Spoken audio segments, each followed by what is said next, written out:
먼 미국 땅에서 자식들을 잘 키워내고 열심히 사신 여러분들 정말 장하십니다.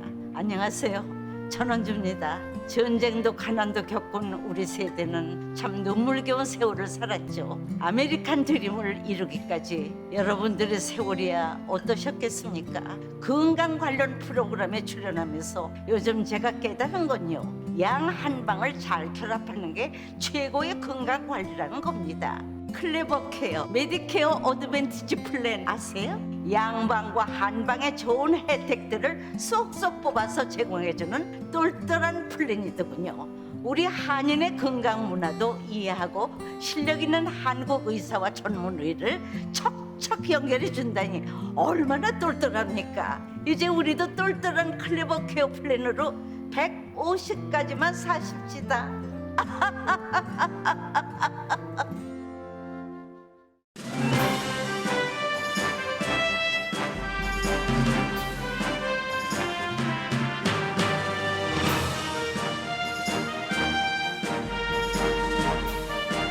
기분 좋은 10월, 여러분의 웃음이 한 달 내내 가득하시길 바랍니다.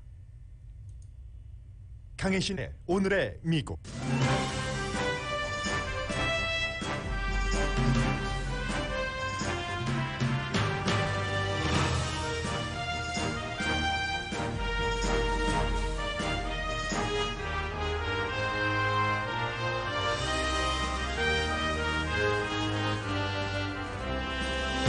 (9월) 일자리 보고서는 경기 회복이 막혀 있음을 보여줍니다. 19만 4천 개가 늘어났을 뿐입니다. 연방 상원은 임시 부채 상한선 올리기 안을 통과시켰습니다. 이 정치 싸움은 민주공화 정치인들 모두를 실망시켰고 불씨는 그대로 남아 있습니다. 바이든 대통령이 트럼프 전 대통령이 대폭 축소시킨 유타주 유적지 면적을 다시 확장한다고 발표할 예정입니다. 올해 노벨 평화상 수상자는 2명으로 필리핀과 러시아에서 독재의 포악함과 비리의 협박에도 굴하지 않고 보도해온 남녀 저널리스트들입니다. 아이다호주는 거짓으로 부정선거를 주장해 손해를 입힌 베게가이에게 재검표 비용을 물게 할 예정입니다. 유튜브는 기후변화에 대해 가짜 주장을 하는 광고와 콘텐츠를 금지한다고 밝혔습니다. 중고차 값이 올해 30%나 오를 것으로 예상됩니다. 43% 비싸진 중고 자동차도 있습니다. 테슬라가 본사를 텍사스로 이전한다고 발표하면서 캘리포니아주 제조 공장도 확장한다고 밝혔습니다. 애플은 로스앤젤레스 55만 스퀘어피트 넓이의 새 사옥을 짓는다고 발표했습니다. 내년부터 25센트짜리 동전에 5명의 선구자적인 여성이 새겨집니다. 최초의 중국계 미국인 영화배우도 동전에 새겨집니다. 여러분 안녕하십니까? 오늘의 미국 강혜신입니다. 지금부터 어느 순간에라도 조 바이든 대통령이 국민들에게 연설을 할 예정입니다. 어떤 연설이냐면 9월 달에 일자리 보고서도 신통치 않았습니다. 그래서 이제 그에 관해서 지금 대통령이 할 수 있는 얘기는 대강은 짐작이 됩니다. 지금 9월 달 한 달치가 실망스러웠지만 그 실망스러운 보고서 자체에서 어떠한 긍정성을 읽어낼지 이런 것들, 그리고 방향 자체는 올바른 방향으로 가고 있다는 내용이 될 것 같습니다. 아직 대통령 연설 시작하지 않았고 오늘은 금요일이기 때문에 여러분들께 이 노벨 평화상과 그리고 이 크게 보면은 전체적인 그 노벨상 가운데서 꽃이라고 하는 평화상이지만 작게 보면은 올해의 노벨 평화상 수상자들이 하고 있는 일들이 미국에서 겪고 있는 일들과 어떻게 연결이 되는가 하는 것들이 보여지거든요. 그래서 그냥 사람 사는 스토리라고 여겨주셔도 좋겠고 오늘 노벨 평화상과 몇 가지 미국 내용을 연결을 해서 먼저 전해드리겠습니다. 필리피노 저널리스트, 그런데 이 필리피노 저널리스트는 노벨상 수상자예요. 평화상 수상자는 사실은 뭐 정확하게 말하면 필리피노 아메리칸입니다. 물론 지금 필리핀에서 활동을 하고 있기 때문에 이번에 이제 필리핀이 단독으로 노벨상을 받은 것은 처음이죠. 필리피노라고 구분이 되고, 그리고 또 한 사람은 러시안인데 필리피노 아메리칸 필리피노 아메리칸 저널리스트부터 말씀을 드리겠습니다. 마리아 리사라는 분인데 이분은 이제 올해 노벨 평화상을 받은 게 러시아의 드미트리 무라토프, 역시 저널리스트죠. 두 사람 전부 노벨상 위원회는 표현의 자유를 이 사람들이 싸워가면서 했다. 그런데 그 표현의 자유라는 것이 민주주의가 있을 수 있는 선제 조건이고, 민주주의의 최대 목표인 어떤 그 평화의 정착점에 이르는 종착역이나 마찬가지다라고 얘기하면서 이 두 분이 이렇게 일해왔던 게 모든 저널리스트들, 같은 이상을 추구하는 사람들, 더군다나 최근에 세계에서는 아시아, 유럽, 라틴 아메리카, 심지어 미국에서도 자유스러운 정치라기보다는 약간 그 극단적이고, 또 이 노벨 평화상 위원회는 독재를 많이 표현했는데, 그런 것들이 강해지는 때 이 같은 저널리스트들의 역할이 너무 중요하다라고 얘기를 했습니다. 마리아 리사, 필리피노 아메리칸, 마닐라에서 태어났습니다. 그런데 한 살 때 아버지가 돌아가셔서 이 저널리스트의 어머니가 미국의 그 뉴저지 쪽에 아버지 쪽에 가족들이 살고 있는 곳으로 또 다른 시스터와 함께 데리고 오죠. 그리고 나중에 이분의 어머니는 그 이탈리아계 미국인과 결혼을 해서 필리핀으로 돌아갔는데, 아이들은 여기서 교육을 받고 어머니는 아이들을 보러 자주 이제 미국에 오셨는데, 마리아 리사라는 이 노벨상 평화상 수상자가 프린스턴 대학교에서 분자 생물학을 공부를 했습니다. 그리고 이제 석사 학위는 영어였고요. 교사 자격증 받았고, 풀브라이트 학자예요. 말하자면 풀브라이트, 정말로 그런 장학금도 받고 했었던 사람으로 2018년도에 제가 여러분들께 시사주간지 타임이 정한 올해의 인물로 소개해드린 기억이 나는데, 이분은 2012년도에 필리핀에서 라플러라는 디지털 미디어를 만듭니다. 그리고 그 이후에는 특히 이제 지난 몇 년 동안은 로드리고 두테르테의 아주 논쟁적인 관점에 관해서 용기 있게 보도를 했거든요. 사실은 노벨상 평화상은 대체로 현재 일어나고 있는 일에 가장 가까운 그런 이슈에서 수상자를 선택합니다만은, 어쨌든 2012년도에 이 디지털 미디어를 공동으로 창업을 해서 그동안 그 두테르테의 다 알고 계시는 마약을 잡는다면서 살인을 한다던가, 법을 위반한 사람 마약에 관해서, 그리고 이제 소셜 미디어를 통해서 얼마나 독재가 가짜 뉴스를 많이 퍼뜨리는지, 정치적인 적을 어떻게 학대하는지, 대중을 완전히 여론몰이를 해서 어떠한 조작을 하는지를 끊임없이 보도를 해온 그런 공로로 노벨상 평화상 수상자가 됐고요. 그리고 러시아의 드미트리 무라토프 씨는 러시아에서 가장 독립적인 신문이다. 저는 여러분들께 오늘의 미국에서 러시아 관련 뉴스를 전해드릴 때 러시아 투데이라든가 관영 매체를 아무래도 많이 인용을 하게 되죠. 러시아의 시각을 보도를 해드릴 때. 그런데 이 노바자 가제트라는 그런 러시아에서 가장 독립적인 신문이라고 1993년도에 시작했습니다. 또 다른 사람과 같이 창업을 해서 지금은 오랜 동안 편집장으로 일하고 계신데, 이 드미트리 무라토프라는 노벨 평화상 수상자는 러시아의 그 부패요. 특히 러시아는 블라디미르 푸틴과 경찰 폭력이 같이 연결될 수밖에 없기 때문에 경찰이 얼마나 폭력적으로 사람들을 체포하는가, 그리고 선거 사기, 완전 그 선거 사기, 군대를 활용을 하는 것, 러시아의 독재자가 러시아 내부에서도 러시아 외부에서도 주변 구소련 그 어떤 그 속해 있었던 국가였다가 독립하고 한 우크라이나 다 포함되는 거예요. 조지아 등등 해서 그런 것들을 쭉 보도를 하면서, 특히 이 매체는 저널리스트 6명이 숨졌습니다. 그 가운데 한 명, 제일 유명한 아나라는 퍼스트 네임의 저널리스트도 역시 이제 여기서 일을 했었는데, 어떻게 숨졌는지도 제대로 밝혀지지 않고 공소시효가 어제 끝났습니다. 이런 매체를 운영하고 계시는 분이에요. 그래서 이 두 분은 러시아인인 드미트리 무라토프 그리고 미국인 필리피노 저널리스트인 마리아 레사 이 두 분은 자유, 독립, 사실에 근거한 저널리즘을 추구를 했고 표현의 자유 그런 것을 추구하면서 표현의 자유가 없이는 정말로 전쟁과 분쟁을 막지 못한다. 민주주의가 위대하다는 것은 전쟁과 분쟁을 막을 수 있는 제도이기 때문에 현재로서는 민주주의도 완벽하진 않습니다만 그렇게 공산주의라든가 다른 주의에 비해서 그런 평가를 받고 있잖아요. 그래서 그 민주주의를 지키는데 힘을 썼다는 것이고 표현의 자유가 없이는 정말 언론의 자유가 없이는 우리 시대에 국가 간의 침묵이라든가 군비 축소 같은 것을 이룰 수 없다. 이게 이제 노벨 평화상을 수상 주기로 결정을 한 그 주체의 얘기입니다. 더 나은 세계 질서를 만들기 어렵다는 얘기죠. 이런 표현의 자유가 없이는. 그런데 제가 이제 오늘 이 내용을 앞에 말씀드리면서 미국을 생각을 해봤습니다. 미국은 지금 뭐 필리핀이라든가 러시아와 같은 독재 국가가 아니에요.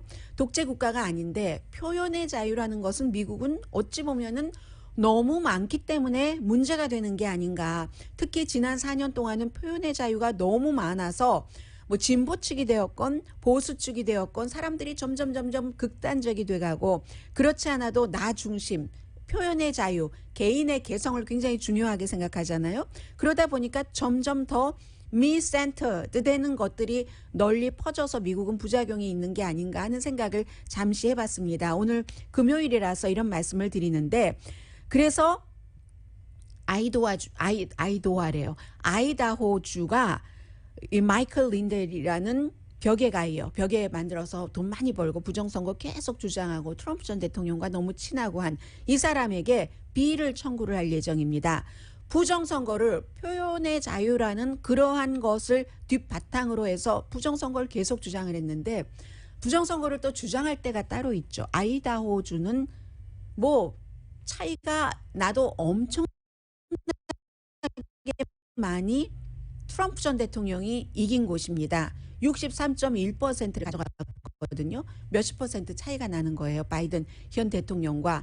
그런데도 계속 여기서도 기계를 조작해서 바이든에게 트럼프 표를 다 빼돌렸다니까 아이다호에서 처음에는 묵살하려고 하다 그게 안 되니까 나중에는 아직도 아이다호에 손으로 개표하는 지역이 카운티가 있는데 그 카운티 3군데를 다시 재검표를 해서 우리에게 이렇게 돈을 쓰게 했으니까 이 벽에가이에게 그 돈을 내게 하겠다. 의회 차원에서 아이다호주 의회 차원에서 그렇게 하겠다는 거고요. 이 아이다호주 의회에서는 총무처에서 얘기를 하는 겁니다. 이 벽에가이는 소송을 하지 않으면 아마 돈을 내놓지 않을 거야. 많은 돈은 아니에요. 그러나 이것을 어떠한 뭘 바로잡아야 되겠다는 거예요. 그래서 지금 아이다호는 이런 일을 하고요. 재검표를 했더니 뭐 0.1% 차이가 났다. 마진 에러가 났다. 뭐 이런 것이고 그리고 지금 유튜브도 마찬가지입니다. 유튜브도 꼭 선거뿐만이 아니라 뭐 코로나 바이러스에 관한 것, 백신에 관한 것, 기후 변화에 관한 것 이런 거짓이 너무너무 많으니까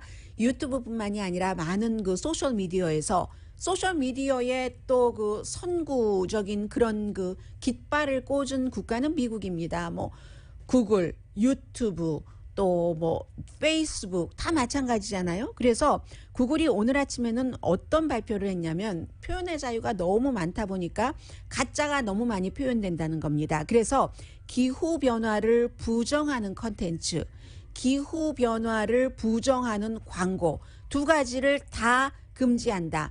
이렇게 부정함으로 인해서 돈을 버는 컨텐츠 특히 금지를 시킨다는 거예요. 그래서 가장 적극적인 그 정책이다 이렇게 전문가들이 보고 있는데 기후변화에 대한 거짓 정보를 막기 위한 것이요. 구글 광고주도 해당되고 구글의 크리에이터 요즘 한국 분들도 유튜브 많이 하고 계시잖아요. 이 유튜브 크리에이터에 해당이 되는 겁니다. 과학적인 확신 또 과학적인 근거 과학자들의 동의가 너무나 확고한데 기후변화가 그러니까 이런 것에 대해서 부정하는 사람을 막는다는 거예요. 기후변화는 있는데 없다고 하고 기후변화 인간의 행동에 대해서 행동으로 인해서도 일어나는데 아니라고 하고 그런 것들을 이제 그런 광고나 컨텐츠를 모두 금지시켜버리겠다. 내려버리겠죠. 그런 것을 한다는 겁니다. 그래서 다음 달부터 시행된다는 거고요. 그런데 이것도 완전하지가 않은 겁니다. 유튜브나 아니면 뭐 페이스북이나 세계 많은 나라에서 정말 많이 활용을 하고 있지만 그 근거지는 회사의 근거지는 바탕은 미국이잖아요. 그래서 미국 것이 아니면 다른 나라 것까지 일일이 다 그런 검색하기가 쉽지 않아서 심지어는 굉장히 저도 그 사이트 이름은 말씀드리지 않겠습니다. 기후변화에 대해서 아주 가짜적인 주장을 너무 많이 하는 독일 사이트 그러면 내려야지 되고 그것을 뭐 컨텐츠를 내려야지 되는데 그렇지 않고 일단은 기본적으로 미국에 있는 것을 중심으로 한다 하니까 이게 완전하지가 않은 거예요. 소셜미디어가 너무 큰 표현의 자유라는 이름 아래 미디어, 전통적인 미디어보다도 훨씬 큰 힘을 때로는 발휘를 하고 있는데 그것을 그러면 규제를 어떻게 하느냐 하겠다고는 하는데 되지 않는 거예요. 미국에서는 하고 독일에서는 안 하고 하니까 이럴 때 또 미디어가 들어갑니다. 악시오스라는 생긴 지는 얼마 되지 않았지만 웹사이트 미디어에서 유튜브에 얘기를 한 거예요. 제가 좀 전에 말씀드린 독일 이런 것은 정말 컨텐츠 내려야지 된다라고 하니까 유튜브가 그제서야 또 우리가 철저히 좀 그 리뷰를 해보겠다. 이런 형태로 굉장히 세상이 혼란스럽죠. 정보의 혼란이 사람들을 피곤하게 하고 시간을 쓸데없이 많이 낭비하게 하고 하는데 어느 것 하나 이 시대에는 2020년을 살아가는 우리에게는 완전한 것이 없는 겁니다. 전형적인 매체나 이런 뭐 유튜브나 페이스북과 같은 소셜 미디어나 그리고 그런 것들을 하려고 하는 사람들이나 다 모든 것들이 모자라고 얽히고 설키고 전에는 가짜도 완벽한 가짜였는데 지금은 가짜에다가 정말을 사실을 조금씩 섞어서 구분하기도 힘들게 만들어가고 있고 그래서 인류의 지능 가짜와 진짜를 구분하는 인간의 어떠한 그 지적 능력은 굉장히 발달되지 않을까. 특히 이제 저처럼 뉴스를 하루 종일 보는 사람들은 어느 게 진짜인 거 어느 게 가짜인지를 구분할 수 있는 능력이 아무래도 조금 시간을 많이 그곳에 들이니까 생기게 되고 그런데 저 같은 이 직업적으로 일하는 사람들이 이렇게 일을 해서 여러분들께 전달을 해드리면 그것을 믿으셔야지 되는데 하도 가짜가 많으니까 또 항상 가짜는 진짜보다 더 진짜처럼 보이게 되거든요. 그리고 더 손이 가게 되고 더 먹어보게 되고 그렇게 많이 쳐놓죠 조미료를. 그렇기 때문에 저 같은 사람이나 여러분이나 전부 시간을 쓸데없는 데다가 많이 쓸 수밖에 없는 그런 그 현재가 됐기 때문에 이제 여러 가지 골치 아픈 세상에서 노벨 평화상까지도 이렇게 연결을 해볼 수밖에 없는 2021년 10월 8일 오늘의 미국을 진행하고 있습니다.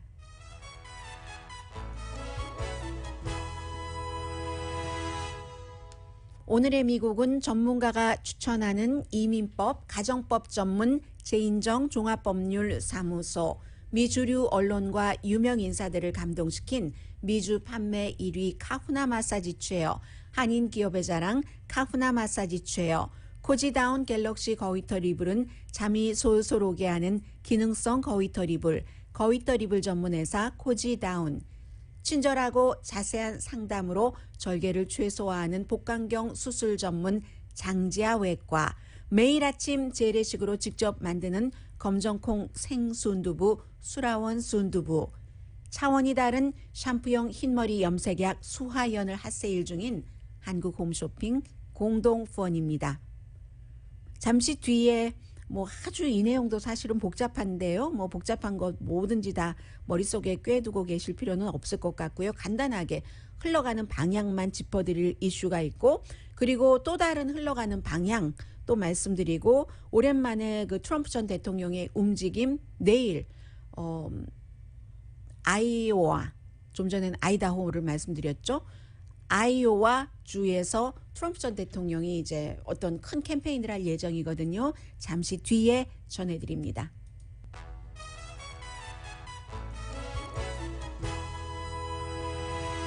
제가 왜 1초 늦었냐면요. 기사 하나 읽고 있었는데 다 읽지는 못했습니다.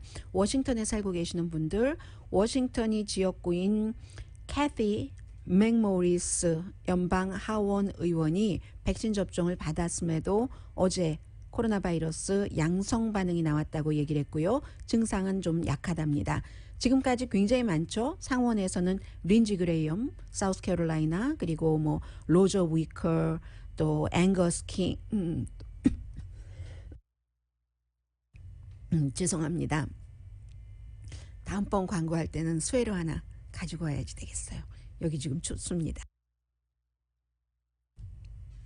네, 그런 식으로 여러 의원들이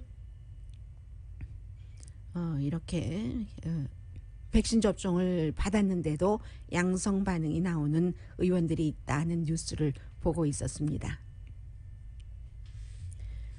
지금 어제 저녁에 50대 48로 결국은 그 연방 상원에서 부채 상한선 올리는 것이 통과돼서 하원으로 보내졌는데, 그 전에는 이제 이것이 그 딱 막혀 있었던 것을 뚫기 위해서는 60표가 필요했거든요. 그래서 그 60표에 미치 맥코넬을 포함해서 공화당 의원들, 물을 좀 마셔야 되겠는데요. 왜 추운 날인데 에어컨이 나오나요? 물 좀 마실게요. 네. 그 연방 하원과 상원의 여러 가지 그 절차들이 있기 때문에 합의는 했어요. 미치 맥코넬과 또 그 척 슈머 민주당 과 공화당의 두 명의 그 리더들이 합의를 해서 이걸 몇 개월 동안 공화당이 안 하겠다 해서 하기는 했는데, 그렇게 해서 이것을 투표를 해서 하원으로 넘기려면은 60표가 이제 60표가 돼야 되고 막 이러는 과정이 있었거든요. 그래서 그 11표를 미치 맥코넬 공화당 상원 원내대표가 확보를 해줬습니다. 뭐 예를 들어서 수잔 콜린스라든가 리자 머콜스키라든가 그 밖에 잘 알려진 인물 미 롬니는 여기 안 했고요. 그렇게 해서 딱 더 이상 이걸 그냥 딱 막아두고 아무 일도 못하게 하지 못하도록 하는 것은 풀어헤친 거예요. 그리고 나서 투표를 해서 50대 48로 4,800억 달러를 12월 3일까지 빚으로 사는 나라예요. 미국이 올리겠다는 겁니다. 그렇게 임시 변통하는 거죠. 반창고 딱 붙여놓는 거예요. 상처는 계속 지금 곪고 있는데, 그 이후에는 이제 또다시 서로 딜을 하든가 여러 가지 뭐 조정 예산안으로 민주당이 혼자 할 수 있는 그런 것으로 가겠죠. 그래서 민주당으로서는 지금 12월 달 굉장히 바쁘겠다. 일단 12월 3일까지는 쓸 돈이 있다고는 하는데, 이렇게 얘기를 하고 공화당은 아니 왜 이걸 해줘? 미치 맥코넬 연방 그 상원 그 공화당의 대표 하면서 굉장히 지금 불만이 많이 있습니다. 정치적으로 뭐 두 대표에게는 민주당이나 공화당이나 서로 이득이 있기 때문에 이 빚 상한선을 올려서 국가를 채무 불이행으로 가는 그런 것은 부도 내는 것은 막은 것인데, 지도부의 생각과 또 그 개개인 유권자들만 생각해야 되고 나의 지역만 생각하는 정치인들의 입장은 다르기 때문에요. 어쨌든 한숨 돌리기는 했습니다. 하원으로 갔는데 뭐 하원은 민주당이 다수당이기 때문에 당연히 이게 통과가 될 것이고요.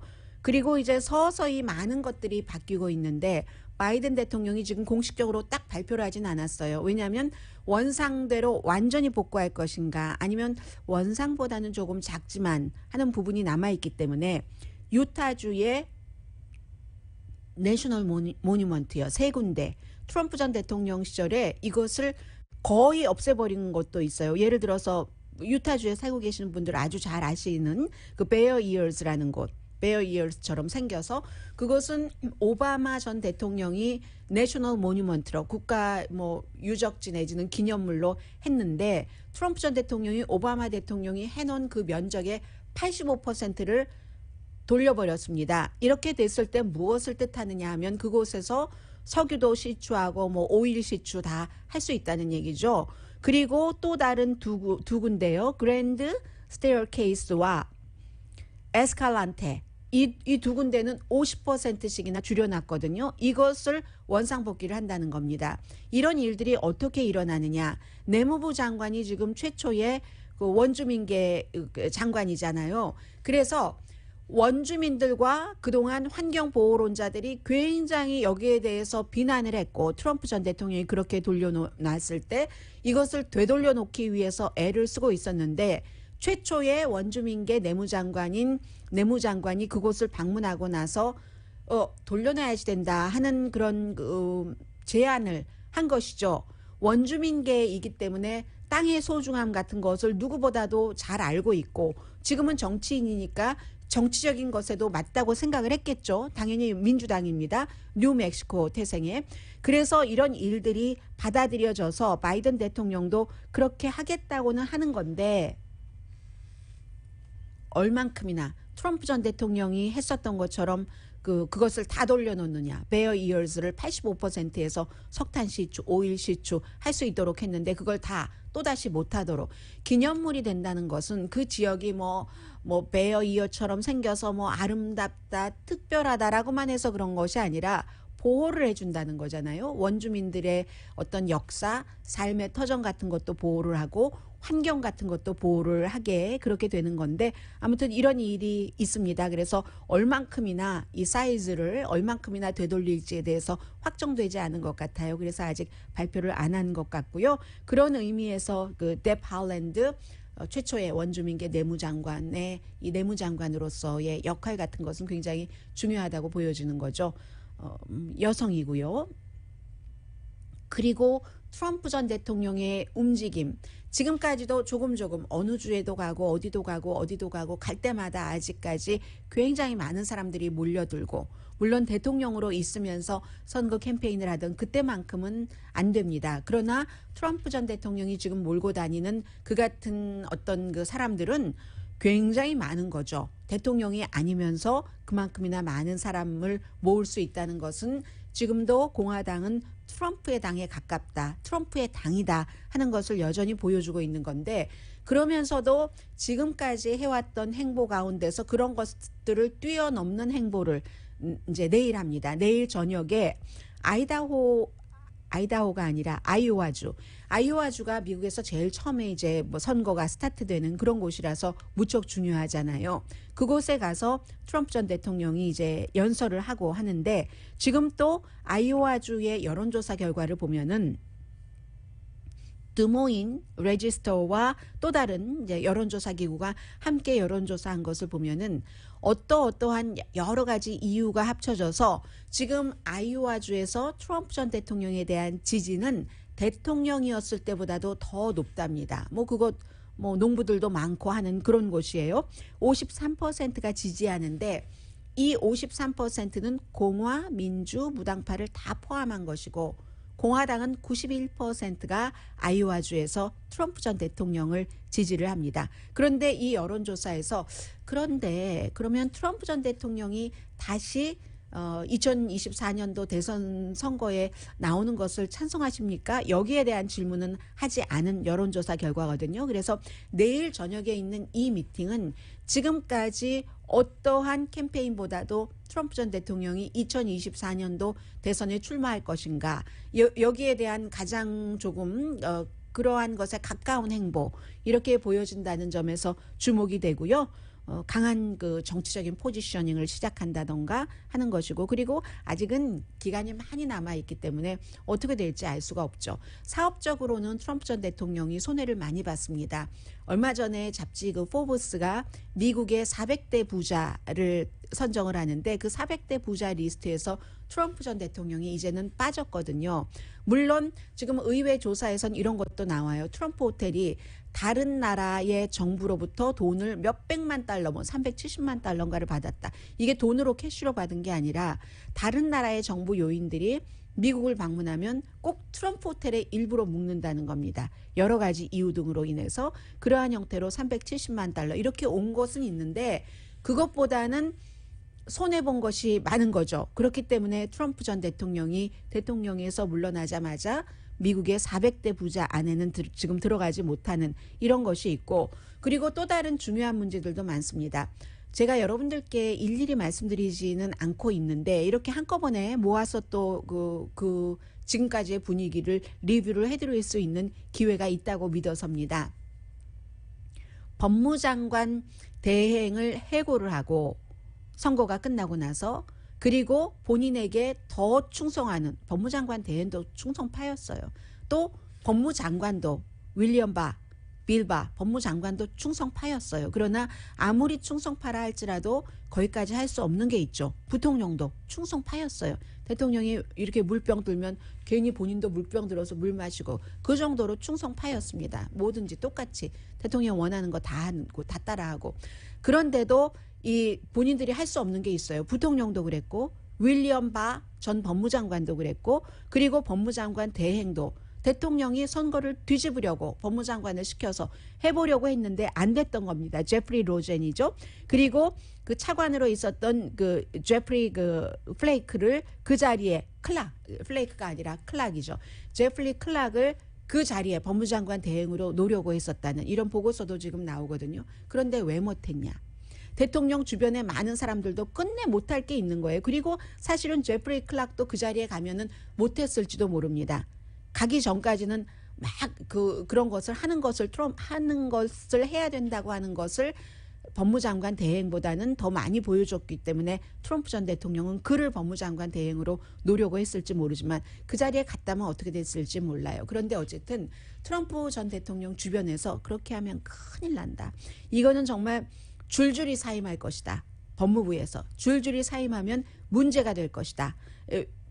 이런 지적을 한 사람도 있고 민주주의를 망치는 일이다. 이런 그 지적을 한 사람도 있고 해서 끝내 그 일을 이루지 못했다는 겁니다. 연방상원 법사위원회의 보고서고요.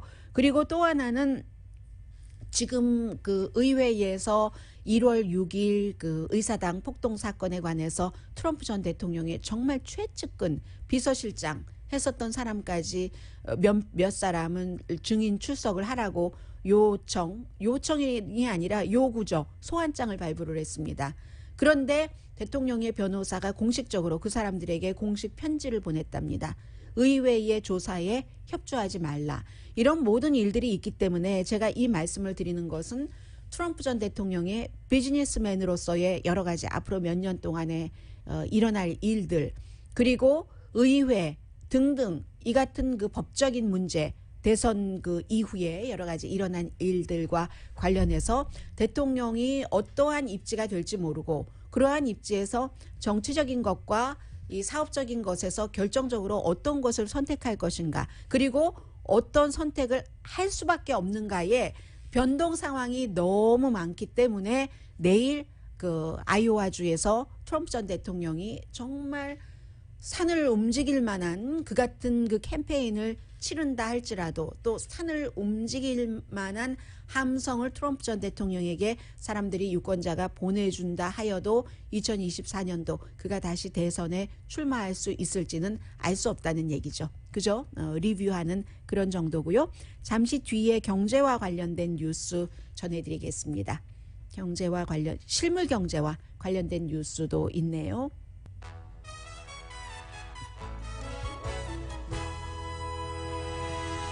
라디오 서울 방송 오늘의 미국 듣고 계십니다. 9월 달에 이제 일자리가 19만 4천 개가 만들어졌다고 하는데 전문가들은 적어도 50만 개는 만들어져야지 될 것이다 라고 예상을 했었고요. 그런데 이게 한 달이 아니라 8월 달에도 일자리가 33만 6천 개가 만들어졌는데 원래 25만 개 정도라고 했는데 최종적으로 33만 6천 개입니다. 이것도 예상보다 낮았습니다. 전문가들은 한 72만 개 정도를 예상을 했었거든요. 그럼 8월 달, 9월 달 전부 전문가들 예상보다 일자리가 적게 만들어졌습니다. 일단은 뭐 실업률 자체는 줄어들었어요. 5.2%에서 0.4%포인트 줄어든 4.8% 지금 처음으로 최근에 4%대로 내려왔는데 그런데 이것은 아마도 일자리를 찾는 사람이 많지 않기 때문에 그럴 수도 있다라고 해석이 될 수도 있고요. 민간 고용은 뭐 대단하진 않았지만 괜찮았습니다. 레저, 숙박업 증가했고 프로페셔널 뭐 여러 가지 그 서비스, 교통, 창고, 웨어하우스 비즈니스 좋았습니다. 식당, 술집 큰 성장은 없었고요. 8월처럼. 그리고 이제 물론 올해 회복됐기는 했지만 큰 실망은 공공 분야입니다.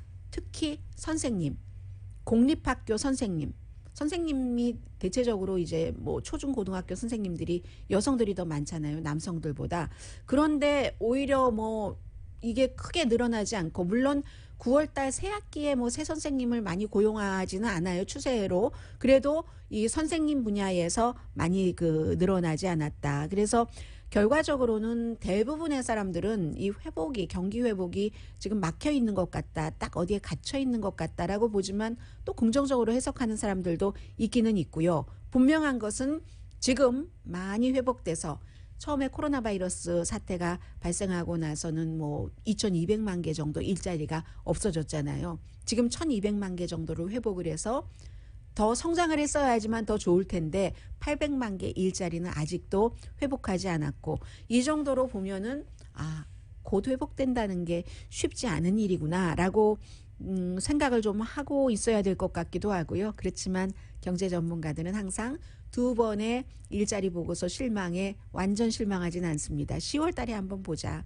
우리가 델타 바이러스를 얼마나 견뎠는지를 이런 것을 지금 생각을 하고 있고, 또 뱅크 오브 아메리카가 시간당 임금을 25달러로 한대요. 2025년까지. 그러면 최저임금, 연방 최저임금 7달러 25센트의 3배가 넘네요. 뱅크 오브 아메리카, 미국에서 두 번째로 큰 은행이고요. 중고차 값을 좀 말씀드리겠습니다. 중고차 값이 계속 올라가서 이 팬데믹이 낳은 전형적인 어떤 아이와 마찬가지, 이게 이제 자동차 업계인데, 그래서 인플레이션 높이는 것도 거의 자동차 업계에서 많이 이것을 가져가 버리는데, 2달 정도 괜찮은 듯 싶더니 다시 9월 달에 8월 달에 비해서 자동차 값이 한 달 사이에 5.3%가 올랐습니다. 1년 전보다는 27%가 오른 겁니다. 세계적인 공급 체인 문제 때문이죠. 반도체 칩 이런 것들 때문에 그렇고, 아시아 제조 공장이 지난해에 많이 만들어내지 않았으니까 지금 미국에서도 그래서 그쪽에 많이 투자를 한다고 정부에서 맥을 잡고 있고요. 새 차도 없죠, 당연히. 소비자는 어떻게 중고차 해볼까? 새 차 너무 비싸고요. 중고차도 너무 비싸고요. 값이 지금 어느 매체가 그렇게 표현을 했던가요? 선루프, 자동차 위에 있는 선루프 있잖아요. 그 선루프를 그럴 정도다 해서, 특히 2020년형 도요타 콜로라 같은 경우는 굉장히 경제적이고 가격 대비 아주 효율성이다라고 사람들이 생각을 하고 있잖아요. 포드월 세단 평균 값이 10월 1일을 기준으로 19,450달러였는데 1년 전에는 13,600달러였습니다. 13,600달러에서 19,450달러로 43%나 올랐답니다. 그리고 자동차가 없어요. 올해 중고차 가격 평균 30% 오를 것으로 예상되는데 30%보다 훨씬 높은 것도 있잖아요. 그렇다고 새 차가 있는 것도 아닙니다. 미네소타의 어떤 사람이 미네소타 추운 겨울 전에 자동차를 사려고 이 딜러십을 가봐, 저 딜러십을 가보면 뭐하나요? 딜러십이 비었는데, 휑하니 비었는데. 그래서 어떤 미네소타주의 자동차 딜러를 하고 계시는 분이, 내가 30년 자동차 딜러 일을 했지만 이런 일은 처음 본다라고 얘기를 하시더랍니다. 그리고 자동차를 공장에서 만들 때도 일반 포드월 승용차보다는 SUV나 트럭을 먼저 만들기 때문에 더 없다고 하고요. 저도 이제 저의 사례를 말씀드리는데, 저는 이제 오랜 동안 한 5대 아니면 6대를 한 분, 영킴이라는 분과 함께, 그분이 쭉 자동차 그냥 골라주시고 너무 안심하고 타고 이러고 있는데, 결국은 혜신 씨, 아무래도 저는 리스 타거든요. 자동차 고장 나는 게 너무 무섭고, 새벽에 고장 나면 방송에 너무 큰 지장이 있고 하니까 3년에 한 번씩 리스하는데, 혜신 씨 아무래도 지금 타는 차를 그냥 사시는 것이 나을 것 같아요 라고 추천을 해주셔서 제가 그렇게 하겠습니다라고 했거든요. 새 차가 리스하는데 있지도 않고, 있어도 지금과 똑같은 새 차가 몇백 달러가 더 리스하는데 비싸고요. 그러니까 새 차를, 자동차를 만약에 산다면 사는 것은 꿈도 꾸지 못하고 이렇게 되는 겁니다. 그래서 저도 할 수 없이 자동차를 그러면 그냥 이것을 그냥 사는 것으로 하겠습니다 하면서 제가 계속 그분께 여쭤보는 것은, 그러면 이거 언제 고장 나는데요? 지금 별로 많이 뛰지는 않았어요. 28,000마일 정도. 언제 고장 나는데요? 그건 그렇게 말씀드릴 수 있는 것이 아닙니다. 워런티는 1년 남았습니다. 그래도 언제 고장 나는데요? 저는 계속 그것만 궁금한 거예요. 그래서 저 같으신 분들이 많으시리라고 제가 짐작이 됩니다. 당분간은 중고 자동차건 새 자동차건 리스건 사시는 것이건 그렇게 쉽게 구하기가 쉽지 않고, 또 자동차도 사려는 사람이 너무 많으니까 디스카운트 같은 것이 전혀 없으니까 리스가 똑같은 자동차가 몇 년이 지났는데 몇백 달러나 리스 비용도 오르는 거잖아요. 이 코로나 바이러스가 바꿔놓은 우리의 생활이 너무 많습니다.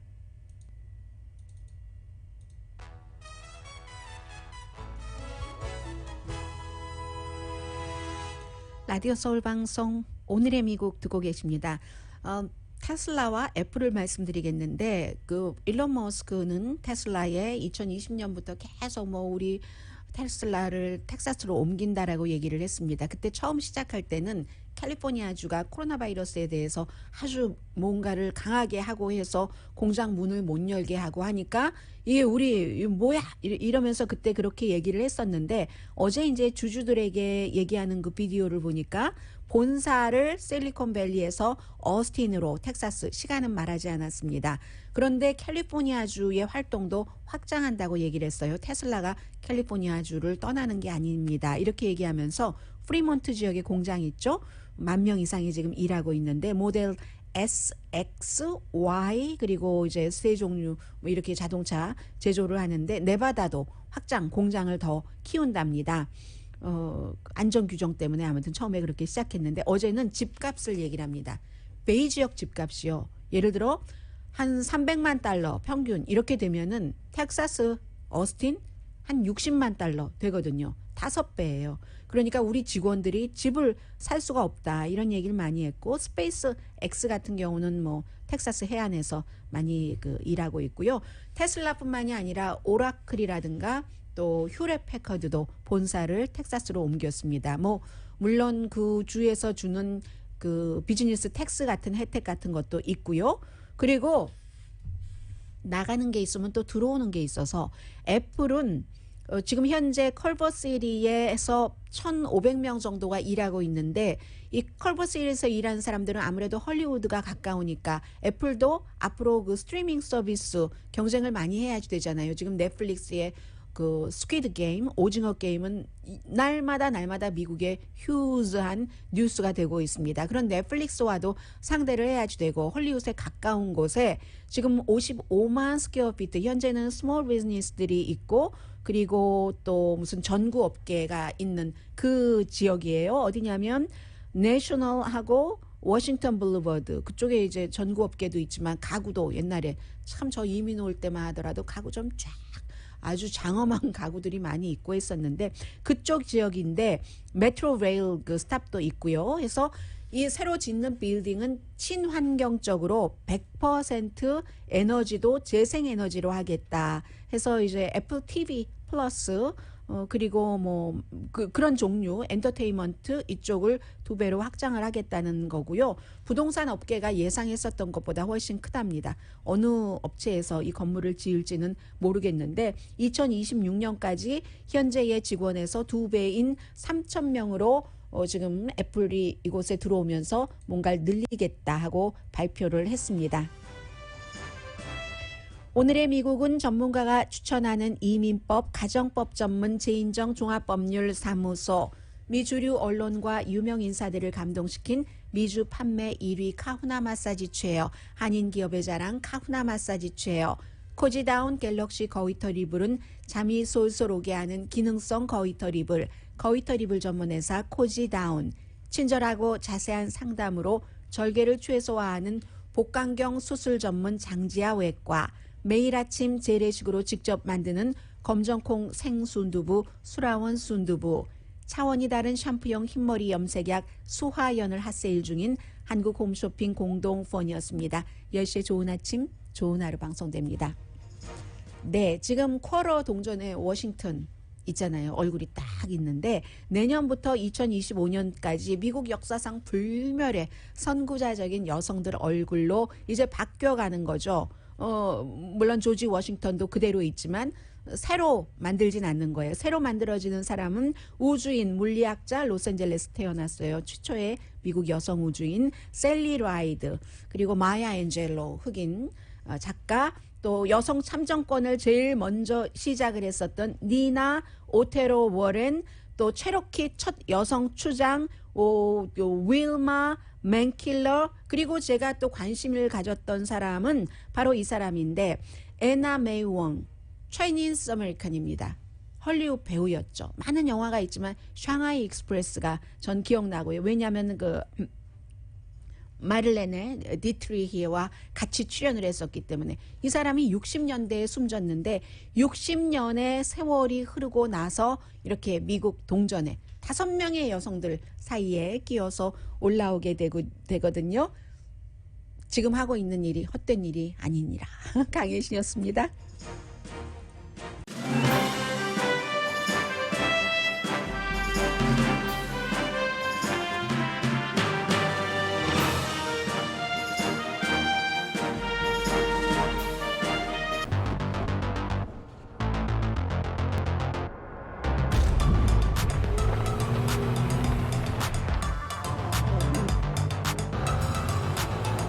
가득 실으세요. 원하는 건 무엇이든 초대형 그림도 거뜬하죠. 언제나 기아 카니발 MPV는 자신있게 말합니다. 당신의 다음 도전은 무엇인가요? 기아 카니발 MPV